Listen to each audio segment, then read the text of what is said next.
अब देखो बच्चों, हमारा जो टॉपिक चल रहा है और ये है क्या, एफ ब्लॉक एलिमेंट्स। ओके, आज हम इस टॉपिक में जो एफ ब्लॉक एलिमेंट्स हैं उनकी जो भी और अदर प्रॉपर्टीज़ बच गई हैं जिन्हें हम डिस्कस नहीं कर पाए अभी, आज हम उनको डिस्कस करेंगे। ठीक है, तो फिर स्टार्ट करते हैं। और फर्स्ट हम लेंगे यहाँ पर कलर नेचर। कलर नेचर समझ गए बच्चों।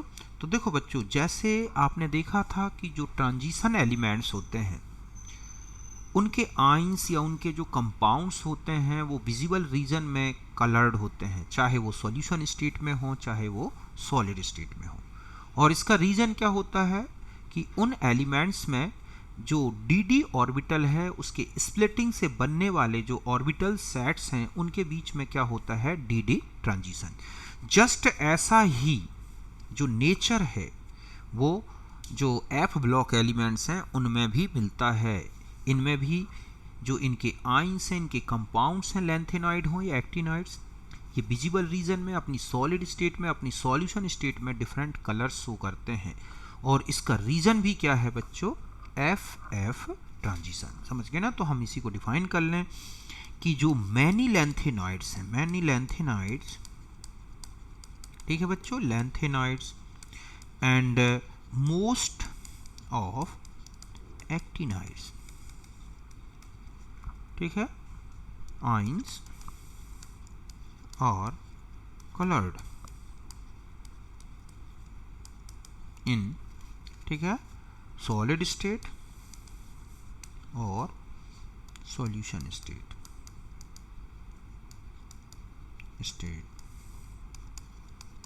in the presence of visible light। समझ गए बच्चों कि जो लैंथेनॉइड्स हैं और मोस्ट ऑफ एक्टिनॉइड्स ये कलर्ड होते हैं अपनी सॉलिड स्टेट में, सॉल्यूशन स्टेट में और in the presence of visible light. और it is due to F electronic transition. समझ गए बच्चों, ये इसका रीजन क्या है, एफ इलेक्ट्रॉनिक ट्रांजिशन, कि इनमें भी f electronic transition take place partially filled f orbitals. कि जो एफ ऑर्बिटल्स हैं जो पार्शियली फिल्ड हैं उनमें क्या होता है बच्चों, एफ इलेक्ट्रॉनिक ट्रांजिशन। तो ये है। अब आते हैं कि लैंथेनॉइड में कुछ ही कलर्ड हैं जबकि एक्टिनॉइड जो है मोस्ट ऑफ एक्टिनॉइड्स कलर्ड हैं। तो आप देखोगे कि इन लैंथेनॉइड्स, समझ गए बच्चों, 4f जो ऑर्बिटल्स हैं, orbitals are too deep in atom and do not easily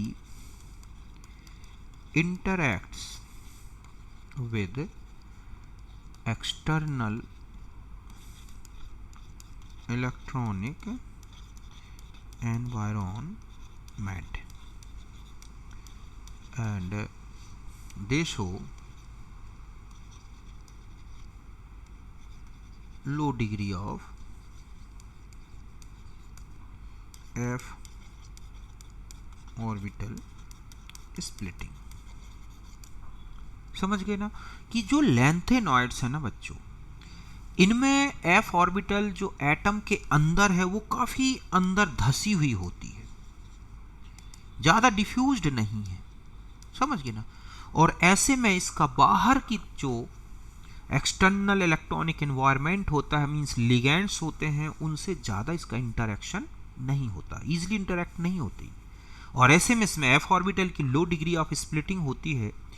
और यही रीज़न है कि एफ ऑर्बिटल में इलेक्ट्रॉन अनपेयर्ड होने के बाद भी जो लैंथेनॉइड्स हैं वो क्या होते हैं, कम कलर प्रॉपर्टी शो करते हैं।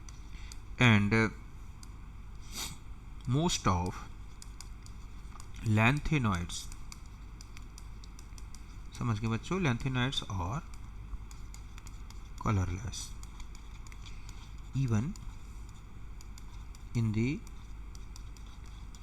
presence of unpaired electrons, समझ गए बच्चों, unpaired electrons in f orbitals। ये है कि f ऑर्बिटल में अनपेयर्ड इलेक्ट्रॉन होते भी हैं तो भी ये क्या होते हैं बच्चों, ज़्यादातर ये कलरलेस हैं। मैंने इसका रीज़न बता दिया कि इनमें f ऑर्बिटल ज़्यादा स्प्लिट नहीं होती। अगर हम इसकी बात करें कि एक्टिनॉइड्स, समझ गए बच्चों कि एक्टिनॉइड्स में अगर आप देखेंगे कि एक्टिनॉइड्स, इन एक्टिनॉइड्स 5 ऑर्बिट जो f ऑर्बिटल्स हैं, orbitals are large diffused shape, ये है, सही है, एंड पेरिफेरी इन periphery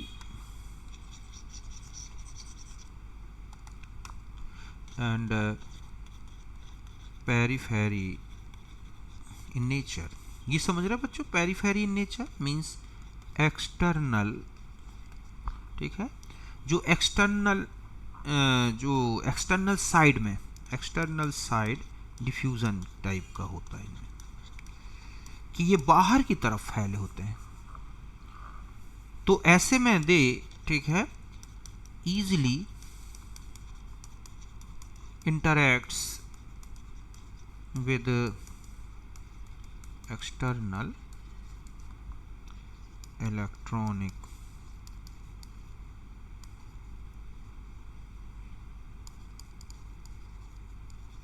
ये है मीन्स लिगेंड्स, समझ गए बच्चों, and give high degree of splitting of f orbitals।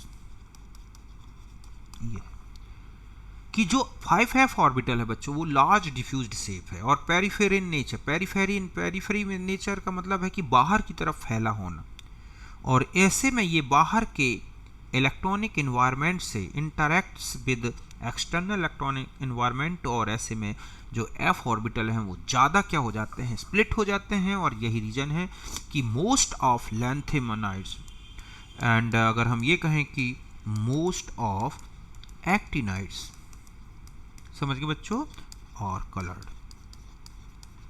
ये ज़्यादातर क्या है बच्चों, कलर्ड होते हैं।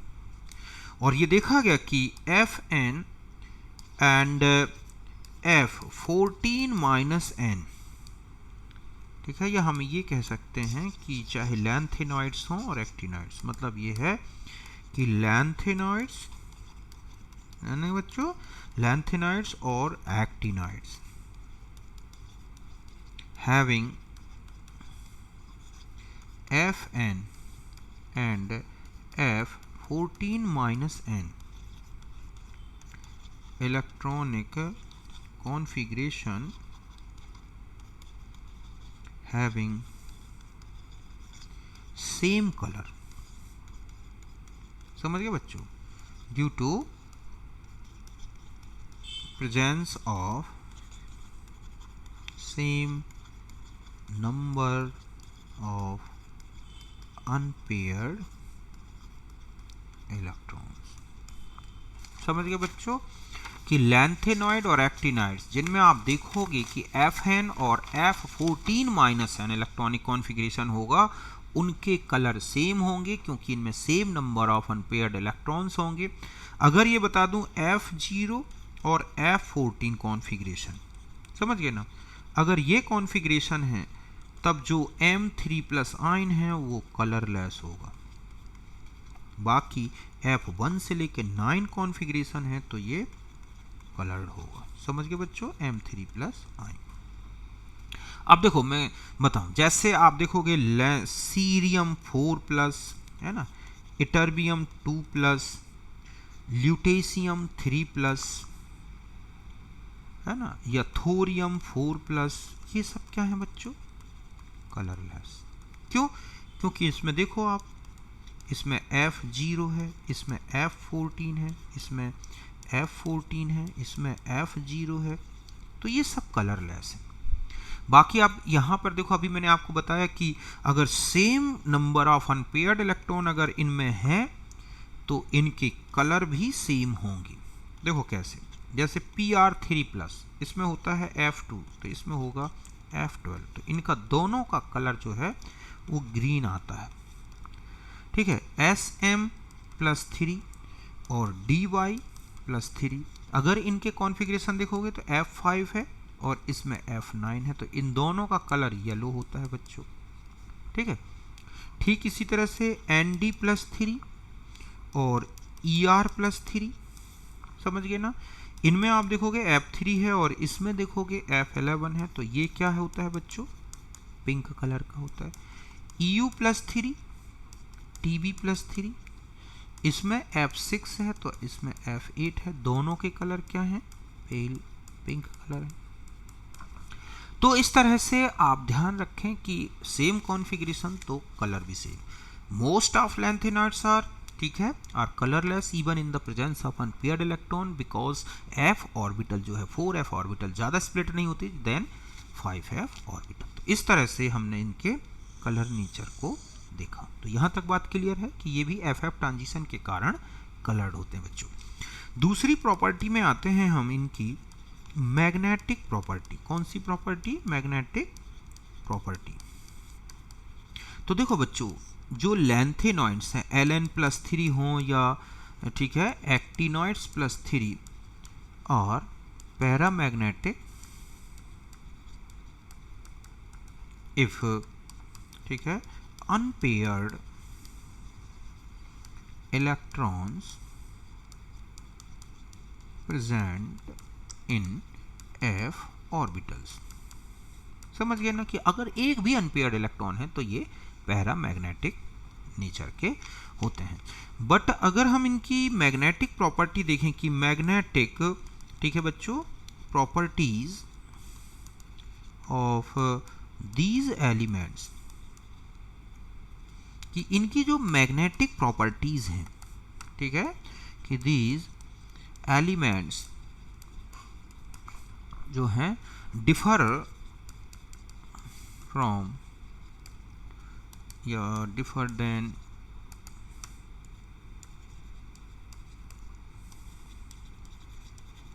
Magnetic properties of d block elements.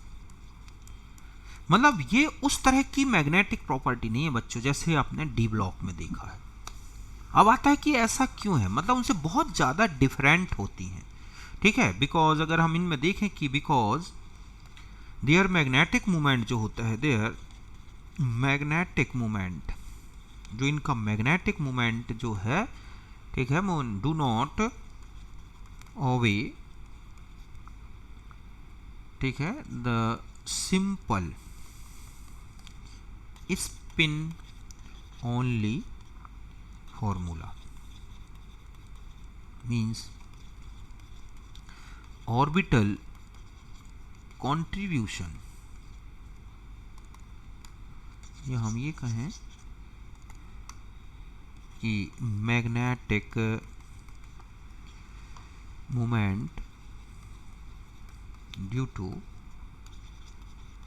Orbital motion, जो इनके ऑर्बिटल मोशन के कारण होता है, orbital motion of electron not negligible. समझ गए बच्चों कि इसमें केवल वो सिंपल ओनली फॉर्मूला यूज नहीं होता, इनमें मैग्नेटिक मोमेंट में जो ऑर्बिटल मोशन के कारण जो इलेक्ट्रॉन का मैग्नेटिक मोमेंट, ठीक है, ऑर्बिटल मोशन के कारण जो मैग्नेटिक मोमेंट होता है वो नेग्लिजिबल नहीं होता। इसलिए इनका जो effective magnetic moment means μL + m जो निकाला जाता है वो फॉर्मूला लगता है 4s s + 1 + √L L + 1 Vm। अब यहाँ पर S क्या है बच्चों, तो S कहलाता है रिजल्टेंट स्पिन क्वांटम नंबर, जिसको आप S1 plus S2 plus S3 means plus 1/2 हो या -1/2 हो, प्लस 1/2 जो भी है उसको जोड़ोगे, ठीक है। और जो L है ये कहलाता है ML1 प्लस ML2, ठीक है, प्लस ML3 मीन्स इसको बोलते हैं रिजल्टेंट ऑर्बिटल या एजीम्यूथल क्वांटम नंबर। समझ गए बच्चों? मतलब ये जो m की वैल्यू है ना उससे कैलकुलेट होगी। देखो एक एग्जांपल बताता हूँ, जैसे लिखा है 4f1, ठीक है। तो आप इसका कॉन्फ़िगरेशन अगर देखेंगे तो क्या होगा, देखो ऐसे लिखा जाएगा ना, -3 की जगह हम यहाँ +3 से ले लें, +3 +2 +1 0 -1 -2 और ये है क्या -3। तो ये जो बच्चों ये है ml, ठीक है। और यहाँ पर एक इलेक्ट्रॉन है, इससे तो आएगी s, तो s स्पिन क्वांटम नंबर तो हो गई +1/2, ठीक है। और l हो जाएगा ml1 मीन्स +3। अब हम इसको अगर इस फॉर्मूले में यूज करें तो देखो क्या हो जाएगा, 4 × 1/2 और 1/2 + 1, ठीक है, प्लस यहां पर आ जाए तो यहां है L 3 + 1 और जब आप इसे पूरा सॉल्व करोगे तो ये आ जाएगा, इसका मैग्नेटिक मोमेंट निकल के आ रहा है 3.78, ठीक है, Bm। ना कि अकेला s के क्वांटम नंबर को लेके सॉल्व करना। तो इस तरह से इनके मैग्नेटिक मोमेंट निकाले जाते हैं। और अगर हम इनका ग्राफ देखें, ठीक है, कि यहाँ पर हम μm ले लें और l वाला, और यहाँ पर Fn ले लें इलेक्ट्रॉन्स, तो आप देखोगे कि वो ऐसा ग्राफ दिखता है। मीन्स अगर हम ये कहें कि ये है सीरियम +3, तो ये है नियोडाइबियम +3, तो ये है यूरोपियम +3, तो फिर ये आ गया गैडोलेनियम +3, ठीक इसी तरह से टर्बियम +3। ऐसा क्यों हो रहा है बच्चों? क्योंकि देखो यहाँ +3 है, सॉरी +3, ठीक है, +2 +1 फिर -1 -2 -3, तो ये किसकी वैल्यू चेंज हो रही है, ml की। तो अनपेयर्ड इलेक्ट्रॉन तो बढ़ रहे हैं, लेकिन जैसे जैसे m की वैल्यू बढ़ती जाएगी बढ़ेगा, और फिर जैसे ही माइनस होना शुरू होगी फिर डिक्रीज होना शुरू होगी, फिर माइनस से प्लस की तरफ जाएगी, फिर यहाँ पर +3 आ जाएगी, फिर यहाँ -3 आ जाएगी। तो इस तरह का ग्राफ आता है। और ध्यान रखें कि जो मैग्नेटिक बिहेवियर है, ठीक है बच्चों, मैग्नेटिक बिहेवियर ऑफ जो एक्टिनॉइड्स हैं इज मोर कॉम्प्लिकेटेड, समझे ना, मोर कॉम्प्लिकेटेड देन लैंथेनॉइड्स। समझ गए बच्चों कि एक्टिनॉइड्स से ज़्यादा क्या है, more complicated than lanthanoids due to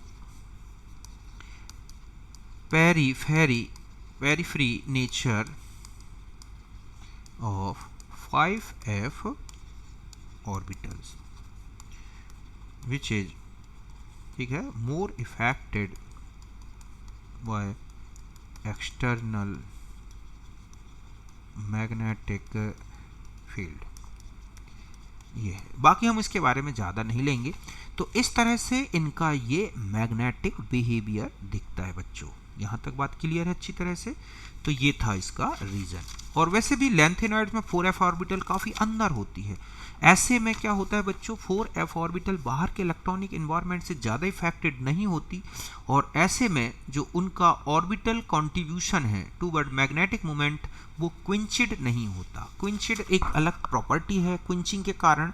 अगर वो क्विंचिंग नहीं होती तो फिर उसका जो ऑर्बिटल कॉन्ट्रीब्यूशन है उसको हम नेग्लिजिबल कर सकते हैं। तो यहाँ तक बात क्लियर हो गई। अब हम आ जाते हैं बच्चों केमिकल बिहेवियर के बारे में। ये तो थी इनकी प्रॉपर्टीज़ के बारे में। अब हम आते हैं इनका केमिकल नेचर। समझ गए ना कि लैंथेनॉइड और एक्टिनॉइड्स का केमिकल नेचर क्या है। तो ध्यान रखें कि चाहे लैंथेनॉइड्स हैं एंड एक्टिनॉइड्स, ठीक है, आर हाईली रिएक्टिव मेटल। समझ गए बच्चों? Metals like alkaline earth metal. इनका जो बिहेवियर है बच्चों वो एल्किलाइन अर्थ मेटल के जैसा ही है। एंड आप देखोगे कि ये easily, ठीक है, turns in the presence of air. ये एयर में जैसे ही खुले रखे जाते हैं बहुत जल्दी इनकी सरफेस जो है टर्निश हो जाती है एयर में और ऑक्साइड की लेयर बनाती हैं। और इसका रीजन है कि इट इज ड्यू टू, ठीक है, निगेटिव इलेक्ट्रोड पोटेंशियल। एक तो ये है इसका रीजन पोटेंशियल, समझ गए बच्चों कि इनका क्या है, negative electron potential and low value of, ठीक है, आयोनाइजेशन पोटेंशियल। और ये पोटेंशियल मतलब IE1 plus IE2 plus IE3 and having similar value of, ठीक है, total IE, therefore they show same chemical behavior and give compounds of M3 plus ions। कि इनमें जो हाईली रिएक्टिविटी है बच्चों, इसका रीजन क्या है? तो इसका रीजन है इनके इलेक्ट्रोड पोटेंशियल ज़्यादा निगेटिव होना और जो आयोनाइजेशन एनर्जी है फर्स्ट सेकंड थर्ड उसकी वैल्यू ज़्यादा नहीं है हाई, और ऐसे में ये 3 इलेक्ट्रॉन इजीली निकाल देते हैं। और इनकी आयोनाइजेशन जो टोटल आयोनाइजेशन एनर्जी है लगभग सिमिलर सी है, और यही रीजन है कि ये सब +3 आयन की केमिस्ट्री शो करते हैं और इनके केमिकल बिहेवियर बहुत ही ज़्यादा सिमिलर होते हैं। अगर हम इस तरह से शो करें कि ये है लैंथेनॉइड या एक्टिनाइड का सिंबल ले लें कि ये है लैंथेनॉइड्स, मीन्स यहाँ पर Ln इक्वल टू ये कहें कि सीरियम से लेके ल्यूटेशियम तक चलें, और यहाँ पर है ये O2, तो इस तरह का ऑक्साइड बनता है Ln2O3। अगर हम यहाँ 2 कर दें तो ये 4 है और ये 3 है, तो इनके ये क्या बनता है, ऑक्साइड। समझ गए ना? ठीक इसी तरह से अगर हम इनकी हैलाइड्स की बात करें कि Ln प्लस X2, तो ये बनते हैं Lnx3, 2 यहाँ लगा दें 3 यहाँ, ठीक है, तो ये क्या बच्चे, हैलाइड बन जाते हैं। तो हैलाइड भी सेम बनाते हैं। ठीक इसी तरह से इनकी नाइट्रोजन से भी रिएक्शन होती है और बनते हैं Ln3, ठीक है, या चूंकि 3 वैलेंसी दोनों की है तो ये बन जाएंगे क्या, LNN नाइट्राइड्स, इस तरह से। ओके, हाइड्रोजन की बात करें तो हाइड्रोजन के साथ इनके जो कंपाउंड्स बनते हैं, हालांकि ये जो H2 के साथ बनते हैं वो Ln, ठीक है, मतलब एक स्टाइक्योमेट्रिक नहीं होते, करेक्ट स्टाइक्योमेट्रिक, फिर भी बता दूं कि इस तरह के LnH3 टाइप के, और ज़्यादातर इनमें नॉन स्टाइक्योमेट्रिक होते हैं बच्चों, क्योंकि हाइड्रोजन इनकी इंटरस्टिशियल वॉइड में, तो ये ज़्यादातर ये क्या बनाते हैं, इंटरस्टिशियल हाइड्राइड्स, और कुछ आयनिक भी बनते हैं, प्लस आयोनिक हाइड्राइड्स भी बनाते हैं, इस तरह से। समझ गए ना? तो इनमें इस तरह के हाइड्राइड्स बनते हैं, क्लोराइड्स बनते हैं, ये हैं। अब इनमें बता दूं कि जो इनके कौन कौन से ऐसे कंपाउंड हैं, जैसे फ्लोराइड होते हैं, क्लोराइड है, ठीक है, और जो ब्रोमाइड आयोडाइड है, मतलब इनके जैसे फ्लोराइड्स हो गए, ठीक है बच्चों, फ्लोराइड्स हो गए, ठीक है, कार्बोनेट्स हो गए, फॉस्फेट्स हैं, ये हो गए, ऑक्सिलेट हो गए, ठीक है, और ये क्या है बच्चों, इनसॉल्युबल होते हैं, इनसॉल्युबल इन वाटर। बट इनके अगर हम नाइट्रेट्स की बात करें कि जो इनके नाइट्रेट्स हैं, है ना, एसीटेट्स होते हैं, क्लोराइड्स हैं, ब्रोमाइड्स हैं, ठीक है, सल्फेट्स हैं, ये क्या होते हैं, वाटर सॉल्युबल्स होते हैं। समझ गए बच्चों? तो इस तरह से ये इनका केमिकल बिहेवियर है। तो ध्यान रखें इनका जो केमिकल बिहेवियर है बच्चों, ठीक है, तो ये क्या है, फॉस्फेट और सॉल्युबल। तो फ्लोराइड्स, फॉस्फेट, क्रोमेट, ऑक्सीलेट्स, ठीक है, कार्बोनेट्स, ये तो क्या है बच्चों इनके, carbonates, oxalates, carbonate, phosphate, oxalate, insoluble, nitrate, acetate, chloride, bromide, sulphate, ये क्या है, सॉल्युबल हो गए यहाँ तक। एक और बता दूं, एक नेक्स्ट प्रॉपर्टी है, वो है complex formation tendency.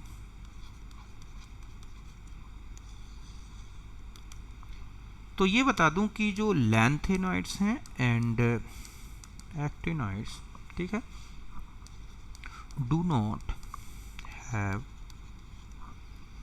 Much tendency, ठीक है बच्चों, tendency to form complexes due to low charge density,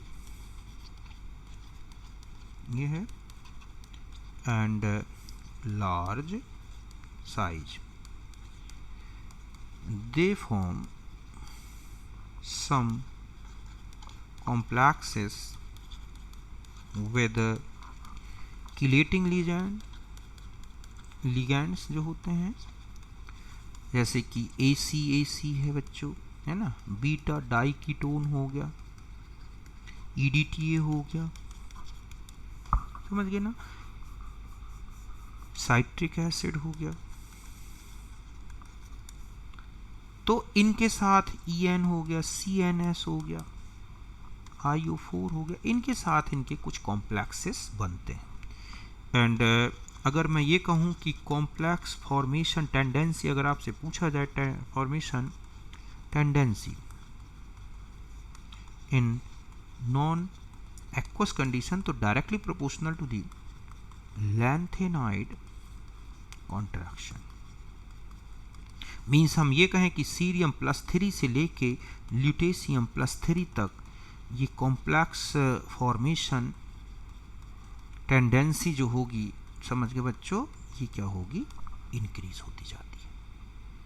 तो इस तरह से इनमें सीरियम से ल्यूटेशियम तक कॉम्प्लेक्स फॉर्मेशन टेंडेंसी इंक्रीज होती है। और इनका जो कोऑर्डिनेशन नंबर देखने को मिलता है बच्चों, ठीक है, वो कि 7 है, 8 है, 9 है, 10 है, 11 है, 12 इस तरह का मिलता है, क्योंकि ये सारे orbital S, P, D, F use करते हैं,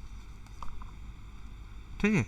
जैसे आप देखोगे Ln, ACAC, एसिटाइल एसीटोनेट एक बहुत ही अच्छा कॉम्प्लेक्सिंग एजेंट है बच्चों, किलेटिंग एजेंट, तो ACAC, होल थ्राइस, इस तरह का, ठीक है, कॉम्प्लेक्स बनता है 0। ठीक इसी तरह से Ln बीटा डाई कीटोन के साथ बनता है होल थ्राइस, जिसमें 6 कोऑर्डिनेशन है बच्चों इनका, ठीक है। तो इस तरह के कॉम्प्लेक्सेस मिलते हैं। लैंथेनॉइड से एक्टिनॉइड थोड़ा ज़्यादा कॉम्प्लेक्स बनाते हैं बच्चों, उनमें एफ ऑर्बिटल काफ़ी बाहर की तरफ डिफ्यूज्ड है, जिसके कारण बहुत अच्छे से लिगैंड एक्सेप्ट कर लेती है, ठीक है, इस तरह से।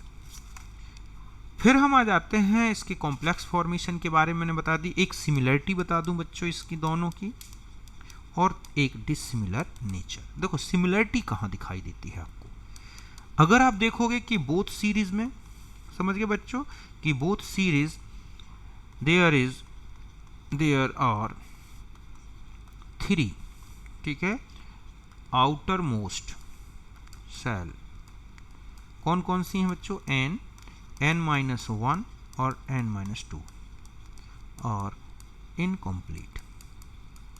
एक तो ये ध्यान रखना है, चाहे वो लैंथेनॉइड हो चाहे एक्टिनॉइड, दोनों में। और मोस्ट कॉमन जो है, मोस्ट कॉमन ऑक्सीडेशन स्टेट, समझ गए बच्चों, और बोथ, तो वो कौन सी है, +3। तीसरी प्रॉपर्टी देखो आप कि इनमें जो है both are both are highly electropositive, reactive metals। ठीक है, दोनों अच्छे खास इलेक्ट्रोपॉजिटिव हैं, रिएक्टिव मेटल्स हैं। एक तो ये हो गई। Both series show contraction in atomic size, जिसे हम क्या बोलते हैं बच्चों, लैंथेनाइड एंड एक्टिनाइड कॉन्ट्रैक्शन। समझ गए ना कि दोनों में अच्छा खासा कॉन्ट्रैक्शन मिलता है, लैंथेनाइड और एक्टिनाइड में तो ज़्यादा कॉन्ट्रैक्शन दिखाई देता है साइज में।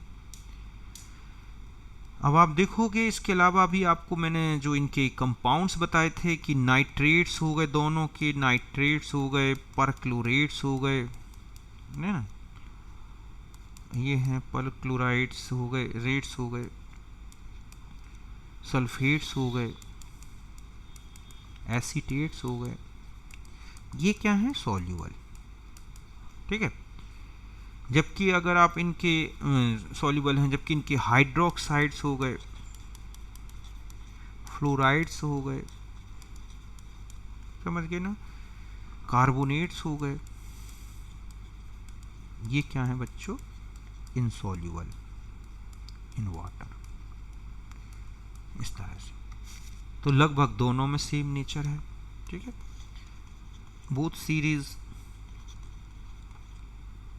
कैटाइंस जो होते हैं, मतलब M+3 आइंस, सो आयन एक्सचेंज बिहेवियर, दोनों में क्या है, आयन एक्सचेंज बिहेवियर मिलता है अच्छा खासा, जिनके थ्रू हम इन्हें एक दूसरे से क्या कर सकते हैं, सेपरेट कर सकते हैं। तो ये कुछ कॉमन प्रॉपर्टी हैं जो दोनों में सिमिलरिटी शो करती हैं। अब अगर हम डिफरेंस की बात करें बच्चों कि दोनों में डिफरेंस क्या दिखता है, लैंथेनॉइड्स में और एक्टिनॉइड्स में, तो यहां पर अगर हम लैंथेनॉइड्स देखें और ये क्या है हमारे पास, एक्टिनॉइड्स, तो दोनों में डिफरेंस क्या है, समझ गए ना। तो पहला ये है कि अगर आप देखें कि एक्सेप्ट PM, ये कैसा है बच्चों, radioactive. Other lanthanoids are non radio active.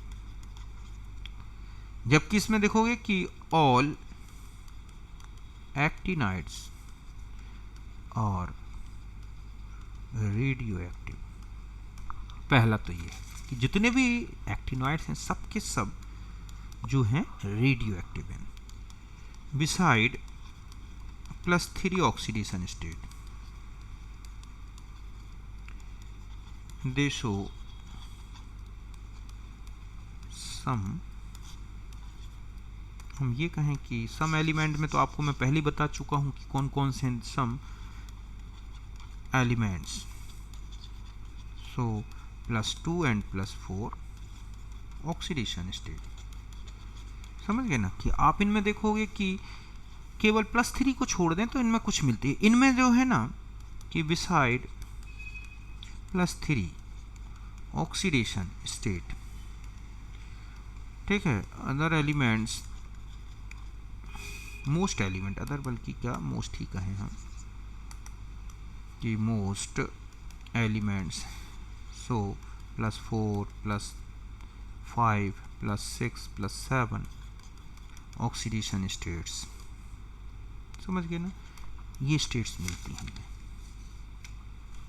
तीसरी प्रॉपर्टी में आ जाओ आप, ठीक है, कि they do not form oxo ions, ये क्या नहीं बनाते हैं, ऑक्सो आइंस। और इनमें अगर देखोगे कि दे फॉर्म ऑक्सो आइन। अब ये ऑक्सो आइन होते हैं कुछ जैसे UO2+2, PuO2+2, ठीक है बच्चों, UO+, UO2+2 इस तरह की ऑक्सो आयंस कहलाते हैं। तो इनमें मिलता है, इनमें नहीं मिलता।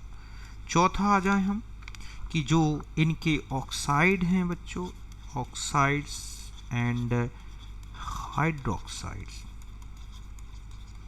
और लेस बेसिक, और इनमें ये जो होते हैं मोर बेसिक होते हैं। समझ गए ना कि ऑक्साइड और हाइड्रोक्साइड लेस बेसिक हैं और ये क्या है, मोर बेसिक हैं। अगर हम फिफ्थ पॉइंट में जाएं इनके, तो इनमें जो है less tendency to form complexes, ठीक है, हैविंग मोर टेंडेंसी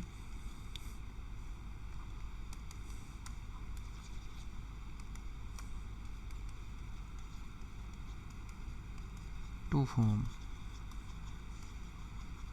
कॉम्प्लेक्सेस, किन में हाई टेंडेंसी। 6 नंबर में आ जाए, इनका जो मैग्नेटिक नेचर है, मैंने अभी आपको बताया था मैग्नेटिक नेचर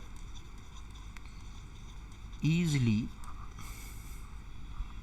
can explained,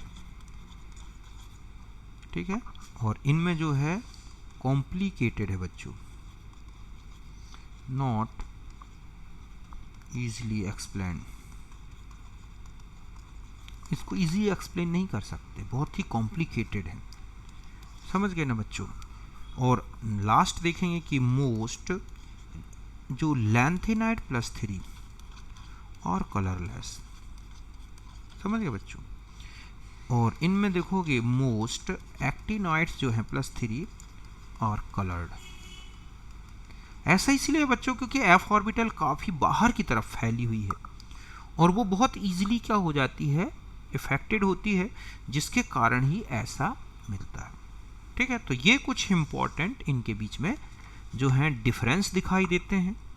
अगर हम एक यूजेस की बात करें तो लैंथेनॉइड्स के अगर हम देखें तो लैंथेनॉइड्स में, ठीक है बच्चों, एक होती है पहला जो एप्लीकेशन है एलॉय फॉर्मेशन, है ना। तो इनकी एक बहुत ही इंपॉर्टेंट वो होती है एलॉय, और वो है मिस मेटल।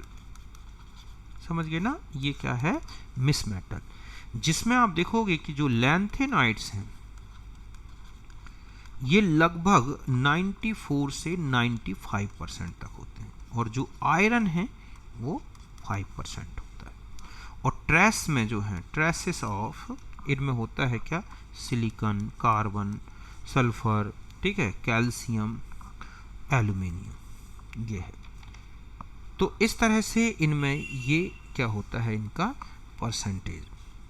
बाकी नियोडाइबियम और जो इनके अलग अलग फिर और भी परसेंटेज अलग अलग डिवाइड किए गए हैं, तो मैन इसमें, और इसमें जो सीरियम है बच्चों और नियोडाइबियम, मेनली इन्हीं का परसेंटेज 95% के आसपास बैठ जाता है, इस तरह से। समझ गए ना। अब आता है कि इनका यूज क्या है, तो ये है कि इट इज यूज्ड फॉर, ठीक है, मेकिंग इग्निशन डिवाइस। एक तो इसके बनाने में यूज होता है, ठीक है, ट्रेसर बुलेट्स, ये इसी में इग्निशन डिवाइस में ही आती हैं बच्चों ये, ठीक है। Cells and flint of lighter, चकमक पत्थर जो होता है ना, घिसने से इसमें चिंगारियां निकलती हैं, वो बनाने में यूज होता है, ठीक है। जो है सीरियम सल्फेट जो है, देखा होगा primary standard in volumetric analysis में होता है। ये एक अच्छा ऑक्सीडाइजर है, समझ गए बच्चों, जैसे KMnO4 है उस तरह से यूज होता है सीरियम सल्फेट, ये होल ट्वाइस, ठीक है।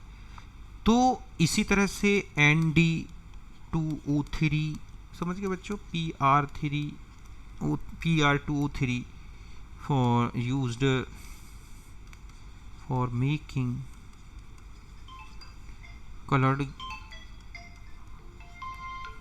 colored glass, ठीक है, इनका कलर ग्लास यूज़ होता है। और एक होता है बच्चों सीरियम ऑक्साइड, ठीक है, सॉरी, सीरियम ऑक्साइड और plus thorium oxide used in gas mantles. देखा होगा गैस में ऊपर लगाया जाता है, ये जलता हुआ सा रहता है, बहुत तेजी बल्ब जैसा जलता है। तो ये इसके अलावा एक यूरेनियम 235 है, यूरेनियम 239 है, प्लूटोनियम 241 है, ठीक है, used as nuclear fuels in nuclear reactor. समझ गए बच्चों, न्यूक्लियर रिएक्टर में इनका यूज होता है। और ज़्यादातर जो एक्टिनॉइड्स हैं, actinoids used for radiotherapy of cancer. तो ये कुछ इनके इम्पोर्टेंट बच्चों क्या हैं, यूज है। तो यहाँ तक बात क्लियर है अच्छी तरह से। तो ये था हमारा बचा हुआ पार्ट किसका बच्चों, लैंथेनॉइड्स का।